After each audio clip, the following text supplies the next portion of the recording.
আমরা আমাদের এখন ত্রাণ সম্পাদক ভাইকে দেখতে পেলাম। আমাদের এই যে সোনার মানুষদেরকে দেখতে পাচ্ছি, যে সোনার বাংলা গড়ার জন্য সোনার মানুষ দরকার।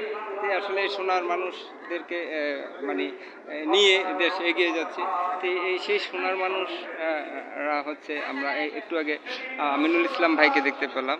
তো এই আমাদের কেন্দ্রীয় নেতাদেরকে দেখতে পেলাম। তারা এই যে বঙ্গবন্ধু কন্যা শেখ হাসিনার হাত ধরে এই দেশকে এগিয়ে নিয়ে যাওয়ার জন্য তারা যে কাজগুলো করছে, এই দেশকে এগিয়ে নিয়ে যাচ্ছে। আগে অনেকে কিন্তু সরকার ক্ষমতা ছিল, তারা নিজেদের অবস্থা পরিবর্তন করেছে। তারা এরকম অবকাঠামো এবং দেশের জন্য কাজ করা, আগামী প্রজন্মের জন্য কাজ করা, এগুলো তৈরি করা। আসলে এই সুফল কিন্তু সকলে ভোগ করছে, যে অবকাঠামোগুলো উন্নত হচ্ছে এবং অবকাঠামোগুলো যে তৈরি হচ্ছে, এই অবকাঠামোগুলো সুফল কিন্তু সকলে ভোগ করবে। তো এইটা অনেকে মানতে চায় না, তারপরও অনেকে ভ্যাট ট্যাক্স ঠিকভাবে না দিয়ে অনেকে তারা অনেক সমস্যা তৈরি করার মাধ্যমে দেশে মানুষকে অনেকটা বিপদগামী করতে চাচ্ছে, একটা অরাজকতা বিশৃঙ্খলা পরিবেশ তৈরি করছে। তারপরে দেশে এগিয়ে যাচ্ছে, কারণ আমরা একজন শেখ হাসিনা আমাদের সাথে আছে, শেখ হাসিনা হাতে আছে যতদিন দেশ পথ হারাবে না বাংলাদেশ।